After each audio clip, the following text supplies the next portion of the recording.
Good morning and welcome to another Tuesday. Now, this weekend has been miserable, isn't it? It's been horrible. It's been so grey. There is just about sun outside now. We've got a bit of blue sky, but that's not going to...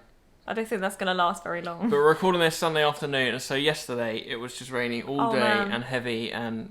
We didn't go anywhere. So hopefully this Tuesday is going to be a bit better. Yeah. But before we get to our reading, we have a few questions. So do you have any, favourite items of clothing? Or something that you put on, like a tie or a dress or some socks or a shirt, and you're like, it's going to be a good day today because I'm wearing those socks. Yeah. I've got some odd socks. I'm wearing them now, actually. Hang on. Oh, my life. So they are definitely odd, and they're purposefully odd, but they're so comfy, and so I feel like wrong wearing them because they're odd, but they're just really comfy. Great. So I wonder if you have anything similar anyway. So moving swiftly on, I think. Today's reading is from 1 Timothy chapter 2, verses 8 to 10. Therefore, I want the men everywhere to pray, lifting up holy hands without anger or disputing. I also want the women to dress modestly, with decency and propriety, adorning themselves not with elaborate hairstyles or gold or pearls or expensive clothes, but with good deeds, appropriate for women who profess to worship God.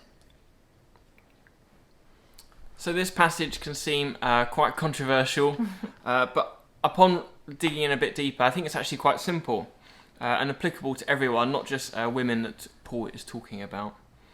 So he is obviously addressing the women that are in the church of Ephesus, which is the church that Timothy leads, and he's basically addressing the fact that that women are coming to church and they're not dressed properly. And although I'm not the smartest person in the world, the way I understand it is basically these women were coming to church dressed like prostitutes.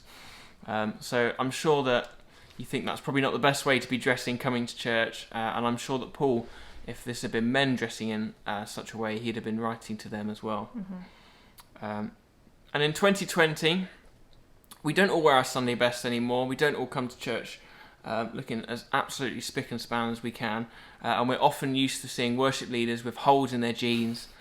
But on the whole, we do maintain this principle as well. We try and look presentable, don't we? We do. Especially when we come to church. We want to look vaguely nice, don't we? Yeah, exactly.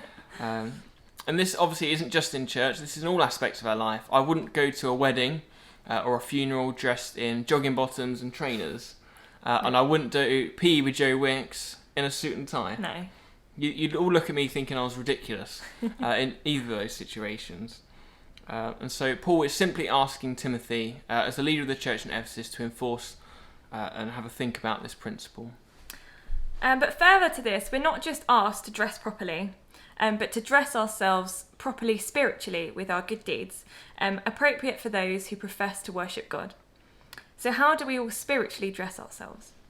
Now, when I was working at Bose, I had a friend, a colleague, who often did late shifts with me, and we'd spend the whole evening on the computer looking at clothes.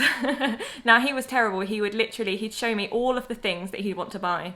And I'm like, why on earth do you want to buy that £200 t-shirt when you can buy the same thing in Primark for about £5? I visited a few times, and this is so true as Trainers, well. t-shirts, Anything. bags. I'm like, you don't need that, but there we are. We all like to shop. We all like to look our best. Don't get me wrong, I love shopping. I like scrolling through the internet and finding bits and bobs that I'd like to buy myself. And we all need a bit of retail therapy now and again.